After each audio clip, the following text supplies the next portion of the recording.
अस्सलाम वालेकुम ख़वातीन हज़रात and welcome to the Ring Mania Tribune. ख़वातीन हज़रात, आज एक बहुत अहम दिन है। Today is the launch of the Ring Mania Tribune podcast. Now आप लोग सोच रहे होंगे, आप लोगों ने इस पॉडकास्ट के ऊपर क्लिक किया और आप सोच रहे होंगे कि भाई ये क्या है? ये क्या है? ये कौन बंदा है जिसने क्या लॉन्च कर दिया? मैं बताता हूँ। Don't worry, I will explain each and everything. First of all, I am grateful कि आपने इस पॉडकास्ट के ऊपर क्लिक किया। ज़ाहिर है आप क्यूरियस होंगे कि भाई इस पॉडकास्ट के अंदर क्या हमें देखने को मिल सकता है? क्या सुनने को मिल सकता है? तो अपना तारुफ अगर मैं करूँ, मैं एक एलएलबी ऑनर्स ग्रेजुएट हूँ from Pakistan and I currently reside in the city of Karachi in the province of Sindh and मैं जो हूँ बचपन से ही I had been passionate about watching wrestling and not just watching wrestling but also playing wrestling games. तो बचपन से ही मैं रेसलिंग का दीवाना हूँ। I think that's something that I got from me my mother's side because मेरी वालिदा मुझे बताती हैं कि she used to watch professional wrestling as a kid and she got it from her father. And technically I think this is from the maternal side of my family, जो कि मैं समझता हूँ कि it has been a part of my life right now, क्योंकि मैं 7 बरस का था जब मुझे याद है कि मैंने पहली दफ़ा रेसलिंग देखी और वो भी मेरी वालिदा बैठ के जो है वो because she used to watch it very passionately. Nowadays she doesn't watch and she is not up to date what the story lines are. कभी-कभार अक्सर 10 स्पोर्ट्स पे हमारे यहाँ पाकिस्तान में जो है वो रेसलिंग आती है, तो वो अगर आ रही होती है तो थोड़ा बहुत देख लेती हैं। उनके कुछ चंद फ़ेवरेट रेसलर्स हैं जैसे जॉन सीना हो गए, अपने वक़्त के ब्रेट द हिटमैन हार्ट हो गए। तो she enjoys watching them but it's not passionately कि वो कोई यूट्यूब पे बाकायदा बैठ के कोई रेसलिंग मैच सर्च करती है और वो उसको देखती हैं। But yeah, I think it's because she is now very old, and I think it's because of the fact that she doesn't like violence as such right now at the point of you know जो उनकी उम्र हो चुकी है। But me being the age of 22 मैं बहुत passionate हूँ and no अगर मुझे मौका मिले कि भाई डब्ल्यूडब्ल्यूई में जाऊँ और डब्ल्यूडब्ल्यूई में जाके थोड़ा-सा भी 2 मिनट की भी परफॉर्मेंस करने को मिल जाए, I will be happy for the rest of my life. And I think this has been something that अब मैं जो है छोड़ नहीं पा रहा। एक तरीके से एडिक्शन हो गई है टू वॉच प्रोफेशनल रेसलिंग और मुझे बहुत मज़ा आता है टू प्रेडिक्ट एंड समटाइम्स मैं गलत भी होता हूँ, समटाइम्स मैं सही भी होता हूँ। लेकिन ये पॉडकास्ट जो है लॉन्च करने का मेरा एक जो ज़रिया है, वो एक कम्युनिटी बनाना, एक तरीके से एक डिस्कशन हब बनाना है, जिसके अंदर like minded professional wrestling fans in Pakistan and not just in Pakistan, at least in all of south east Asian region जो कि हैं, वो कनेक्ट हो सकें और डिस्कस कर सकें about current wrestling story lines और क्या हॉट टॉपिक्स हैं, क्या डिबेटेबल टॉपिक्स हैं रिलेटेड टू रेसलिंग, ताकि हम एक हेल्दी एनवायरनमेंट क्रिएट कर सकें। I still remember that the very first time I watched professional wrestling was back in I'm not remembering the year, but मैं मुझे याद है कि मैं 7 बरस का था और मेरी वालिदा रेसलिंग देख रही होती थीं और मुझे आज भी याद है कि अक्सर उस वक़्त मुझे अच्छी नहीं लगती थी, बट आई रिमेंबर दैट जो फर्स्ट कोर मेमोरी है मेरे ज़हन में, वो है of the rivalry between CM Punk and The Undertaker back in late 2000s, जबकि I remember it was 2009 I guess, जिसके अंदर स्मैकडाउन के अंदर वो रेफरी जो था, he used to cause conflicting cheats and he used to manipulatively जो है वो सीएम पंक को वो मैचेस जिता दिया करता था और सीएम पंक किस तरीके से अंडरटेकर के साथ माइंड गेम्स खेल रहा होता था। So I think that was something that I really loved, how everything used to go about in the whole storyline. And my mother used to, she used to make it such larger than life. She used to tell me about the whole storyline, such as कि Undertaker तो है वो तो कब्र के अंदर सोता है and everything. And I used to believe that. As a young kid, as a young mind, I used to think that this is all real. And I used to think कि इनके दरमियान जो फड्डा हो रहा है, झगड़ा हो रहा है, यार ये सब असली है। वो तो when I got into my middle school and when I got into my O levels, I realized that I was having a debate with one of my friends. And when I ridiculously told him that कि ये सब असली है, Undertaker really sleeps inside a grave, तो they all start laughing and they stated that कि नहीं ऐसा नहीं है, wrestling जो है वो सब scripted होती है और वो सब story line based होती है. And that day I think my trust to some extent got broken और वो एक दिल टूटा मेरा रेसलिंग को लेके कि यार ये सब फेक होता है क्या? तो मैं भी उन चंद लोगों में से बन गया जो कि हर जगह फिर बोलता रहता था कि रेसलिंग इज़ फेक। क्योंकि मैं पहले वही बंदा था जब कोई आके मुझे बोलता था रेसलिंग इज़ फेक तो मैं उससे लड़ बैठता था कि नहीं ऐसा नहीं है, रेसलिंग फेक नहीं है, अंडरटेकर वाक़ई में सोता है कब्र के अंदर। लेकिन फिर उसके बाद मुझे ऐसा हुआ रियलाइज़ कि नहीं, इट्स ऑल स्क्रिप्टेड बिकॉज़ हर चीज़ जो है वो सोशल मीडिया पे आने लगी। केफ़ेब जो है वो अब इतना छुपा नहीं रहने लगा। केफ़ेब अगर मैं आसान अल्फ़ाज़ में बताऊँ तो एक तरीके से जो कैरेक्टर्स और एक तरीके से जो स्टोरी लाइन्स में जो जो part most of these wrestlers are playing वो एक तरीके से एक्ट कर रहे होते हैं। फॉर एग्ज़ाम्पल अंडरटेकर जो है एक कैरेक्टर है। असल में उस बंदे का नाम मार्क है और उसने एक कैरेक्टर प्ले किया ना सिर्फ अंडरटेकर बट के बिफोर अंडरटेकर ही used to play other characters as well जो कि इतने कामयाब ना हो सके as compared to his legendary character. तो मुझे ऐसा लगता है कि I am very passionate about not just discussing wrestling, but also discussing predictions and storyline updates regarding not just WWE, बल्कि आई थिंक कि अब जो उनके कंपटीशन में ऑल एलीट रेसलिंग आ गया है AEW, तो उसकी भी बहुत सारी स्टोरी लाइन्स हैं जो कि मुझे अच्छी लग रही होती हैं।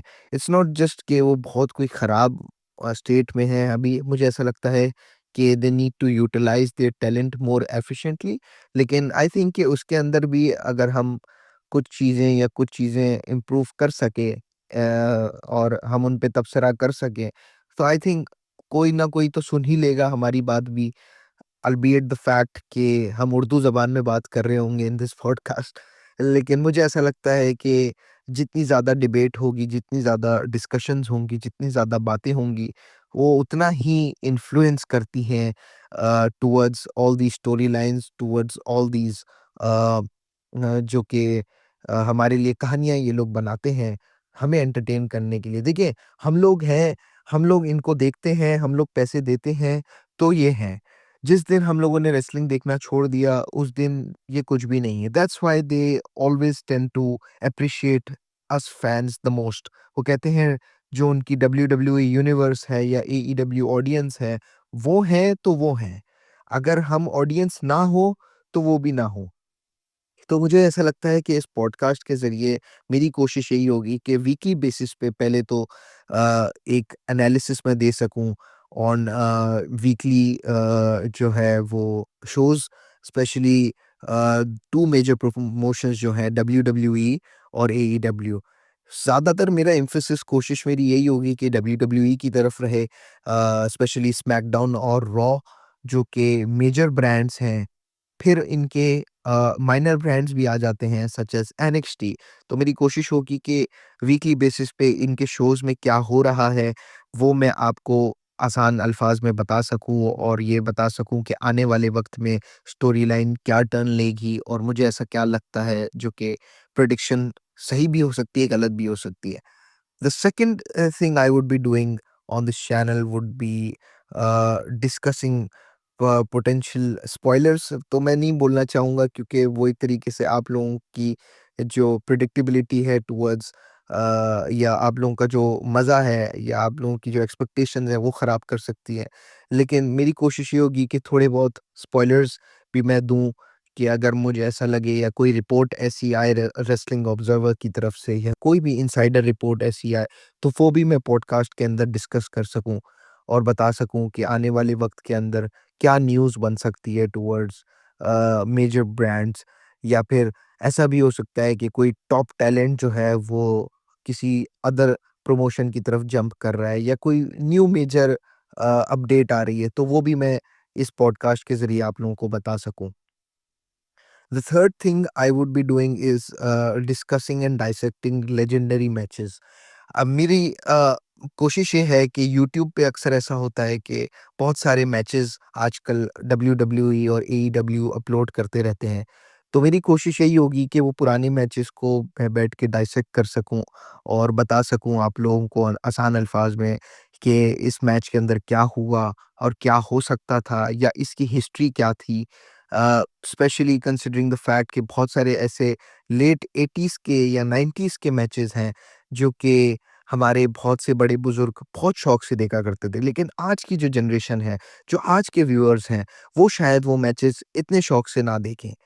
तो मेरी कोशिश यही होगी कि उस ज़माने के मैचेस को और इस ज़माने के मैचेस को अ, एक तरीके से सही तरीके से डाइसेक्ट किया जाए और उन पे एक एनालिसिस दिया जाए ताकि हमारे ज़माने की ऑडियंस और हमारे बड़े बुज़ुर्गों के ज़माने की ऑडियंस वो एक-दूसरे से कनेक्ट कर पाएँ और वो समझ पाएँ कि आज का जो अ, रेसलिंग प्रोडक्ट है, वो कैसे डिफरेंट है टुवर्ड्स जो उस ज़माने का प्रोडक्ट था।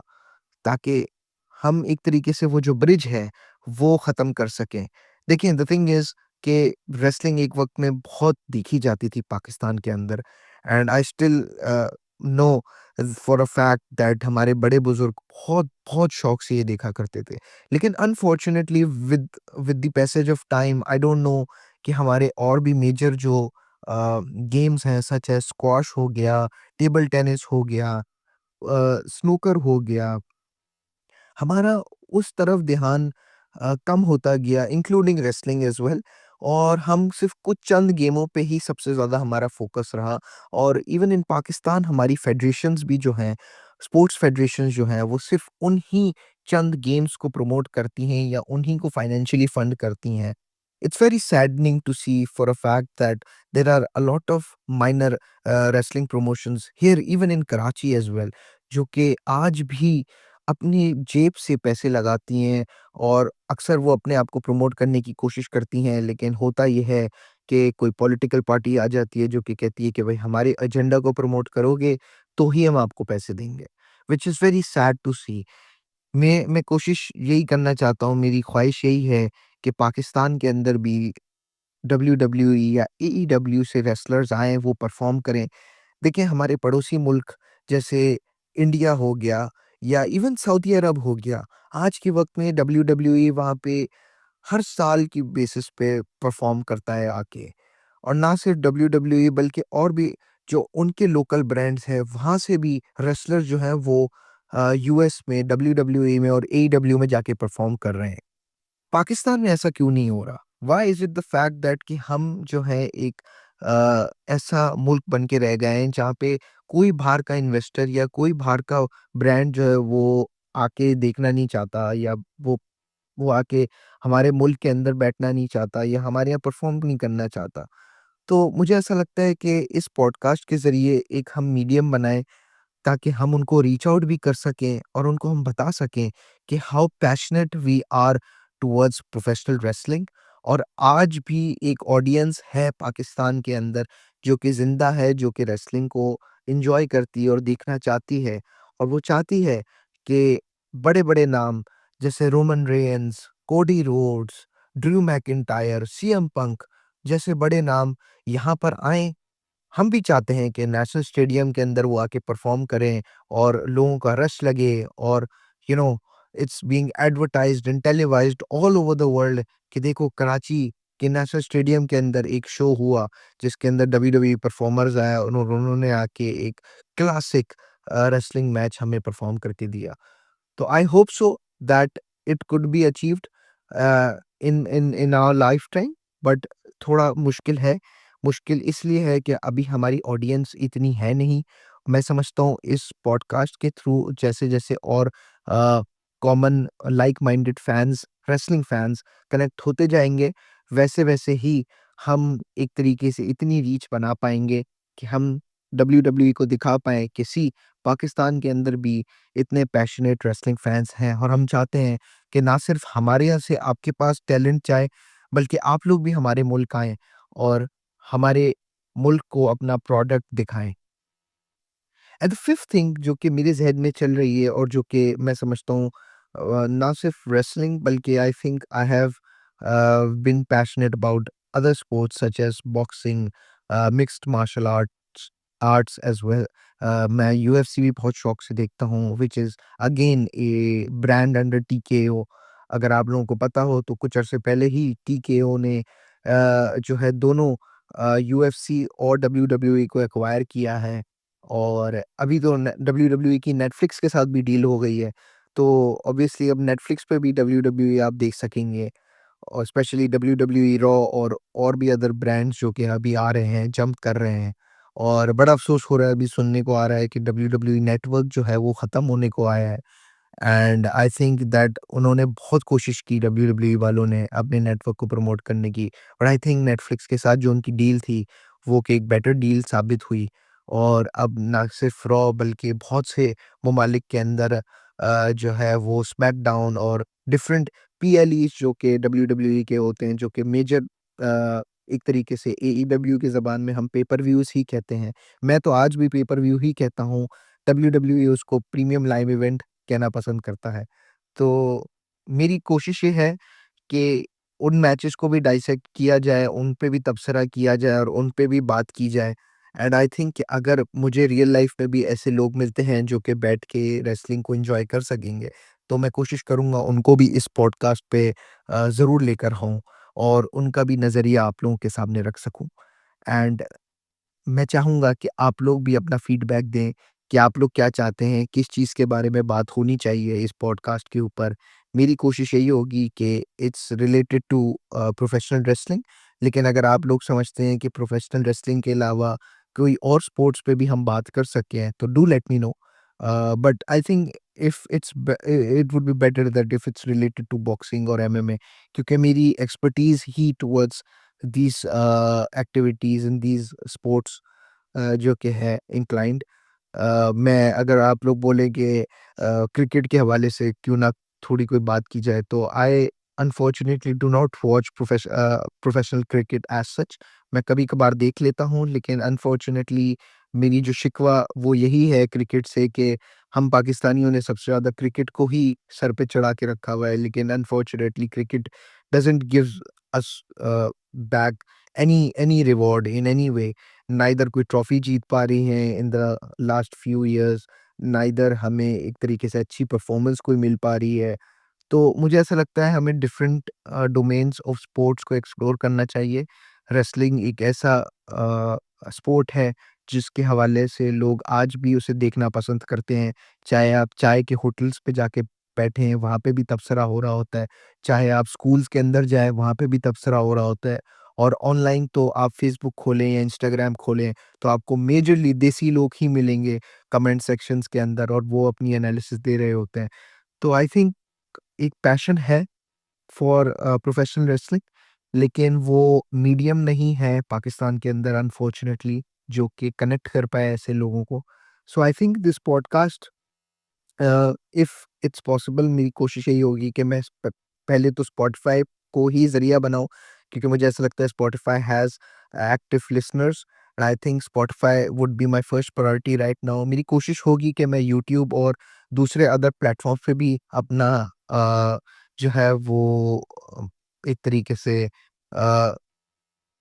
पॉडकास्ट अपलोड कर सकूँ, या मेरे ज़हन में तो ये है कि वहाँ पे थोड़ा विजुअली अपीलिंग जो है कुछ डाला जाए, स्पेशली कुछ ऐसी वीडियोज़ डाली जाएँ जैसे जो है हमारे a lot of American analyst जो हैं वो डाल रहे होते हैं। But I think there is a lot of competition over there and putting the time and the effort is very, very demanding. And I think let's experiment with this podcast. And अगर आप लोगों को ये चीज़ पसंद आती है कि मैं आने वाले वक्त के अंदर ऐसे ही पॉडकास्ट डालूं और ऐसे ही एनालिसिस करूं जिसके अंदर वीकली बेसिस पे जो है वो डिफरेंट प्रमोशंस और डिफरेंट ब्रांड्स पे जो भी चल रहा है उसके बारे में बात की जाए, तो I would love to hear from you all as well. आप लोग भी अपना रिव्यू दे सकते हैं और मुझे बता सकते हैं। I would most likely be making my Patreon account very soon as well, जिस पे आप लोग अगर चाहें तो मुझे सपोर्ट भी कर सकते हैं। It would really help me improve my content as well as efficiently upload more content, ताकि आप लोग सुन सकें और देख सकें और वापस से रेसलिंग को वो जो है एक तरीके से मैं क्या इस I am not finding the right word for it. I think wrestling को वो दर्जा दे सकें जो कि एक वक़्त हमारे बड़े-बुज़ुर्ग दिया करते थे, और जिस तरीके से वो पैशनेट थे, जिस तरीके से वो पूरा घर बैठ के जो है एक टीवी पे रेसलिंग देखा करता था, वैसे ही आज भी अगर वो माहौल बन सके कि जिसमें जैसे क्रिकेट के लिए लोग इकट्ठा हो जाते हैं, वैसे ही रेसलिंग के लिए भी इकट्ठा हों, तो I think that would be really great. And yeah, let's see what this podcast, this first official introduction podcast of the Ring Mania Tribune, leads us to. And I hope to see and I hope कि आप लोग मुझे दोबारा सुन सकें। and let's give this a try और देखते हैं हम लोग कहाँ जाते हैं। बहुत बहुत शुक्रिया।